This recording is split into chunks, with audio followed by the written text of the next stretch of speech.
नमस्कार लर्नर्स, मैं डॉक्टर रुचि पांडे उत्तराखंड मुक्त विश्वविद्यालय के रसायन विज्ञान विभाग से बीएससी सेकेंड सेमेस्टर के बच्चे जो CHEN 102 कोर्स करते हैं उनका यूनिट फर्स्ट का केमिकल बॉन्डिंग वाला पार्ट आज लेके आई हूँ।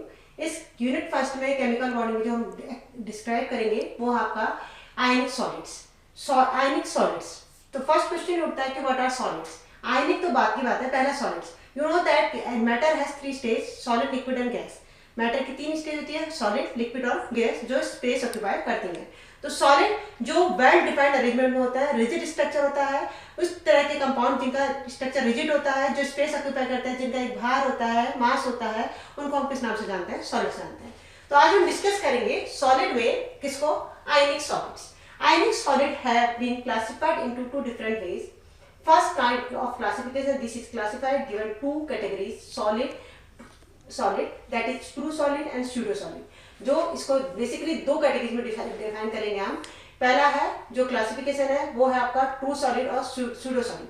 सॉलिड को भी 2 कैटेगरीज में डिवाइड करा गया है, एक ट्रू सॉलिड, दूसरा है स्यूडो सॉलिड। ट्रू सॉलिड मतलब जो आप देखते हो, जैसे लकड़ी का गुटका, wood piece, pen, pencil, chair, table, जो स्पेस ऑक्यूपाई करते हैं, जिनका एक रिजिड स्ट्रक्चर होता है, जो स्पेस ऑक्यूपाई करता है, इनका एक फिक्स मास होता है, इनके पार्टिकल्स। अगर केमिस्ट्री, ये तो सिंपल लैंग्वेज हो, अगर केमिस्ट्री के पॉइंट ऑफ व्यू में कहेंगे तो इनके एटम, आयन और मॉलिक्यूल्स एक स्पेस ऑक्यूपाई करते हैं और उनकी पोजीशन क्या होती है? फिक्स होती है।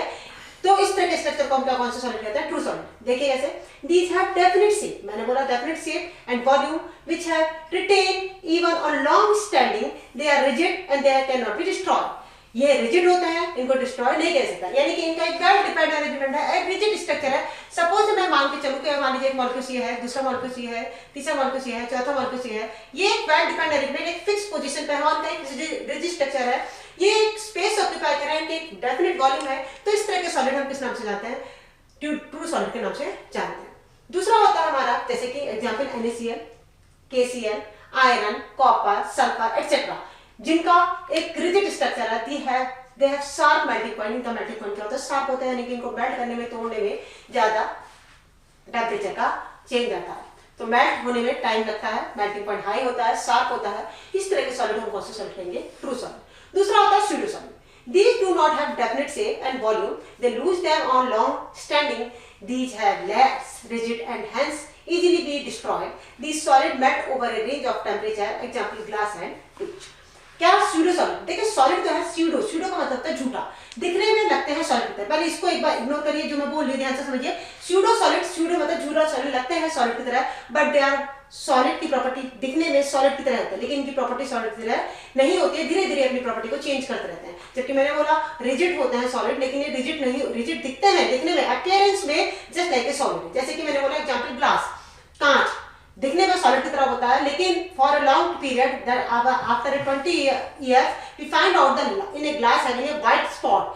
हम देखते हैं कि ग्लास में सफेद रंग के स्पॉट पड़ गए हैं, क्योंकि उनमें जो कांच होता है, जिसे हम ग्लास कह रहे हैं, कांच में एक प्रॉपर्टी होती है, the particles can contact with the temperature, that means sun rays के कांटेक्ट में आता है। कहने का मतलब है जैसे कांच है, उनको बहुत लंबे समय तक 20 साल बाद हम जब देखते हैं तो वो सनरेज के कांटेक्ट में जब आते हैं, धीरे धीरे खिड़कियों में लगे हैं, दरवाजों में लगे हैं, तो धीरे धीरे वो क्या होता है, उनकी लेयर क्या होती है, नीचे की तरफ को, वो लेयर बाय लेयर क्या होते हैं, नीचे की तरफ को बहने लगते हैं, और एक लेयर दूसरी लेयर के ऊपर क्या होती है, ओवरलैप करती है। तो जब ये पार्टिकल ये है, तो एक लेयर दूसरे लेयर के ऊपर अगर ये ओवरलैप कर रही है, ये पार्टिकल्स हैं, और ये लेयर एक दूसरे के ऊपर ओवरलैप कर रही है, तो वो क्या होता है, मिल्की मतलब धुंधले से दिखाई देने लगते हैं। दे आर लेस रिजिड होते हैं, less rigid, hence can be easily destroyed हो सकते हैं। These solid melt over a range of temperature, एक डेफिनेट टेम्परेचर पे क्या होता है, मेल्ट होने की टेंडेंसी रखते हैं। तो इस तरह के सॉलिड को हम किस कैटेगरी में डालते हैं? स्यूडो सॉलिड में डालते हैं, जिसमें सबसे बेस्ट एग्जांपल मैंने आपको बताया ग्लास, कांच, जो कि स्यूडो सॉलिड का बहुत बेस्ट एग्जांपल है। इसको आपको समझना पड़ेगा कि ये स्यूडो सॉलिड होता है। सेकंड काइंड ऑफ क्लासिफिकेशन जो है हमारा, पहला था फर्स्ट काइंड ऑफ क्लासिफिकेशन, जिसमें हमने कहा सॉलिड को 2 कैटेगरी में डिवाइड करा गया है, एक ट्रू सॉलिड, एक स्यूडो सॉलिड।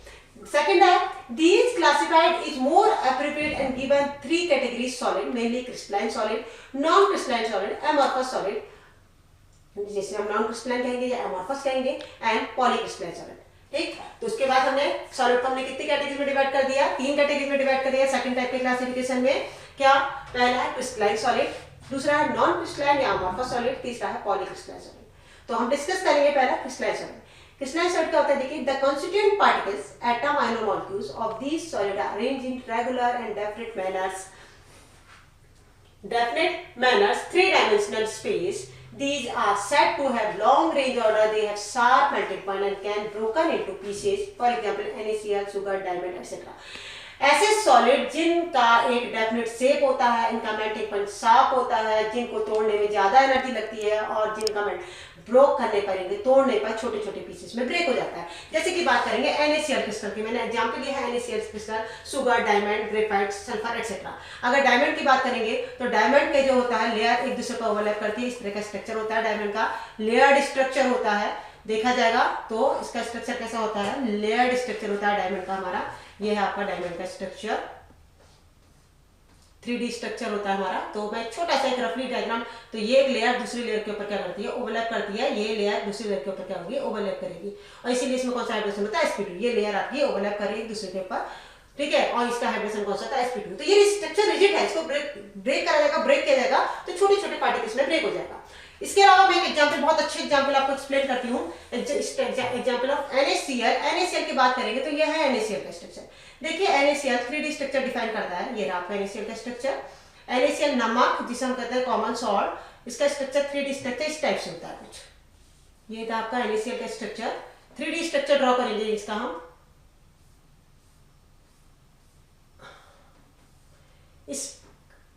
इसका कोऑर्डिनेशन नंबर आपका 1:1 फॉलो करता है।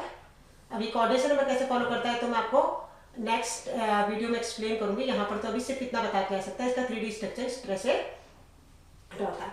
ये constitute particles 1 2 3 4 5 6 7 8 9 10 11 12 13 14 15 16 17 18 19 20 21 22 23 24 25 26 27। This is the constitute particles of NaCl। तो जब हम इसको ब्रेक करेंगे तो ये पार्टिकल्स ब्रेक होके इतने छोटे 3D स्ट्रक्चर पार्टिकल्स में क्या हो जाएंगे, डिकम्पोज हो जाएंगे। तो this is the example of true solid यानी कि crystalline solid. Second is the amorphous solid. The constituent particles of these solid have not long range order, not arranged in a regular manner, and they have a short range order. Not long range order का मतलब ये short range order के होता है। Long range order का मतलब अगर NaCl के स्ट्रक्चर की बात करें तो NaCl स्ट्रक्चर हर टाइम पे एवरी टाइम पे इसी 3D कॉन्स्टिट्यूट पार्टिकल्स के साथ अरेंज होकर इस तरह का स्ट्रक्चर ड्रॉ करेगा।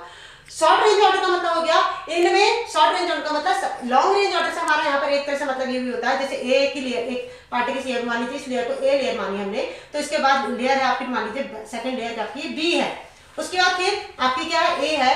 तो अगर मैं किसी अननोन पर्सन से पूछूं नेक्स्ट लेयर क्या होगी, तो आपने कहा इसके बाद लेयर क्या होगी, बी होगी। तो ये this is a well defined arrangement. The arrangement is A B type arrangement. तो इस तरह का स्ट्रक्चर क्या होगा हमारा, लॉन्ग रेंज ऑर्डर। अब बात करें हम अमॉर्फस सॉलिड की, amorphous solid short range order का है। तो हमने यहाँ पर सपोज यहाँ पर लेयर हमारी ए की है, उसके बाद हमारी लेयर क्या होगी, नेचुरल फैक्टर कि आपकी क्या होगी, बी की लेयर है, तो मैंने अभी आपको बताया बी होगी।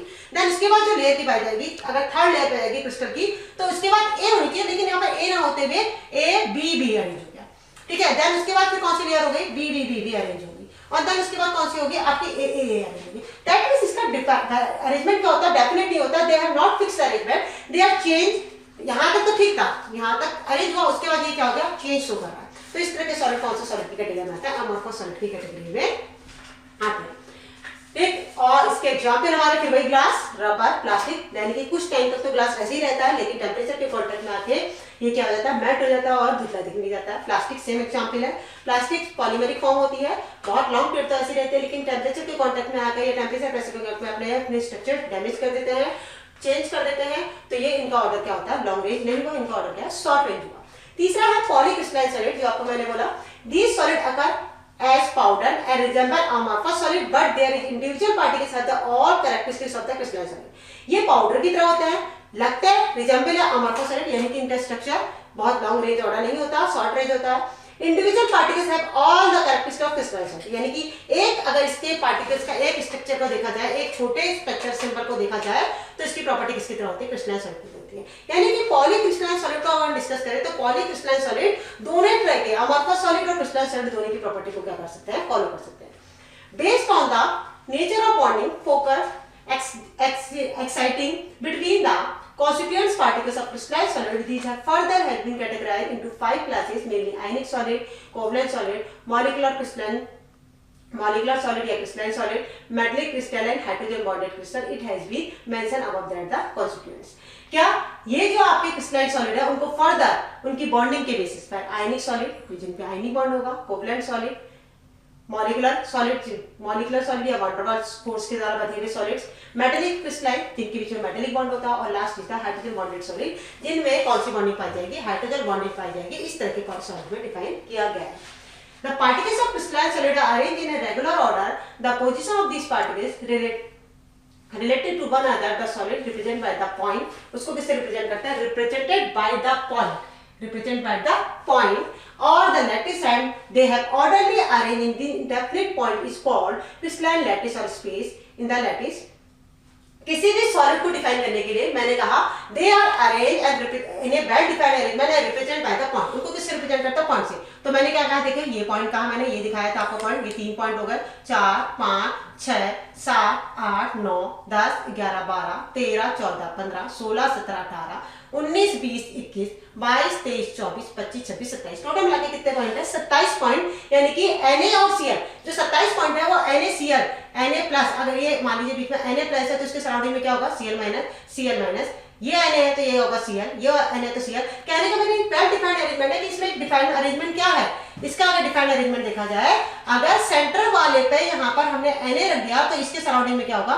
Cl, यहाँ पर Cl है, इसके यहाँ पर ये Cl है, इसके नीचे यहाँ पर ये Cl है, इसके यहाँ पर लेफ्ट को ये Cl है, ये Cl है, तो अगर ये Cl है तो यहाँ पर इसके सराउंडिंग में क्या होगा? Na। तो ये वेल डिफाइंड अरेंजमेंट है और इन पॉइंटों को हम उनको किससे रिप्रेजेंट करते हैं? Represent by point. इसको रिप्रेजेंट करते हैं किससे? पॉइंट से। ये हमने पॉइंट शो करके, लेकिन इन पॉइंटों ने स्पेस ऑक्यूपाई करा है तो this is known as the space lattice. इस लैटिस को हम किस नाम से जानते हैं? स्पेस लैटिस या क्रिस्टलाइन लैटिस के नाम से जानते हैं। Unit cell is the smallest unit of the lattice band which is represented infinitely in three-dimensional give a crystal lattice. This small unit is called unit cell of the lattice. This shows the properties of the crystalline lattice. किसी भी crystalline lattice को या crystal को समझने के लिए, जैसे कि मैंने आपके सामने एक क्रिस्टल स्ट्रक्चर ड्रॉ करा और आपको बताया NaCl का स्ट्रक्चर ड्रॉ करके बताया। इस NaCl के क्रिस्टल स्ट्रक्चर में आपने देखा जब 3D अरेंजमेंट था, इस 3D अरेंजमेंट के अकॉर्डिंग, नेक्स्ट 3D अरेंजमेंट आपको नेक्स्ट वीडियो में एक्सप्लेन किया जाएगा। आपको इस 3D अरेंजमेंट में आपने देखा Na और Cl क्रिस्टल से ये पॉइंट आपका किस पॉइंट को शो कर रहा है? ये जो आपका पॉइंट है, ये जो पॉइंट शो कर रहे हैं, ये आपका पॉइंट क्या है? यूनिट सेल के पॉइंट को शो कर रहे हैं। ये आपके क्या है? Unit cell. ये आपके यूनिट सेल को इंडिकेट कर रहा है, ठीक है? ये यूनिट सेल को इंडिकेट कर रहा है और ये स्पेस ऑक्यूपाई कर रहा है, this is known as the lattice space. और the 3 dimensional give a crystal lattice, the smallest unit is called the unit cell. ये छोटे-छोटे पार्टिकल जिससे आप कह रहे हो Na+ और Cl-, जैसे कि मैंने कहा आपसे, मैंने बोला कि ये बीच में आपका 3D अरेंजमेंट के अकॉर्डिंग अगर यहाँ पर हम इसको क्या रखते हैं? Na+ को रखते हैं। हमने यहाँ पर क्या रखा? Na+ को रखा, तो this is the unit cell. तो कहने का मतलब है किसी भी क्रिस्टल लैटिस में, जब किसी भी क्रिस्टल के निर्माण में, किसी भी क्रिस्टल के लैटिस के निर्माण में, लैटिस का मतलब आप समझ गए होंगे जो स्पेस ऑक्यूपाई कर रहा है, उसको हम क्या कह रहे हैं? लैटिस कर रहे हैं। निर्माण में वो छोटी से छोटी पार्ट, जो छोटी से छोटी यूनिट जो क्रिस्टल के निर्माण में पार्टिसिपेट कर रही है, उसको हम किस नाम से जानते हैं? यूनिट सेल के नाम से जानते हैं। और वो यूनिट सेल एक वेल डिफाइंड अरेंजमेंट में है तो क्रिस्टलाइन लैटिस हो गया, और ये ऑक्यूपाई स्पेस ऑक्यूपाई कर रही है लैटिस स्पेस के नाम से जाना जाता है। तो ये था आपका बेसिक क्लासिफिकेशन और basic introduction of the crystalline solid, amorphous solid, और ये डिफाइन करना है कि ये क्रिस्टल का निर्माण किन छोटे-छोटे कॉन्स्टिट्यूट पार्टिकल से होता है, किसे हम यूनिट सेल कहते हैं, किसे हम स्पेस लैटिस कहते हैं, और कौन किस तरह से स्पेस ऑक्यूपाई करता है। नेक्स्ट पार्ट में हम आगे डिस्कस करेंगे कि हम इनको कैसे डिफाइन करेंगे और उसके बेसिस पर हमारे क्रिस्टल में कितने टाइप के आयनिक क्रिस्टल के स्ट्रक्चर्स हो सकते हैं। Thank you, have a nice day.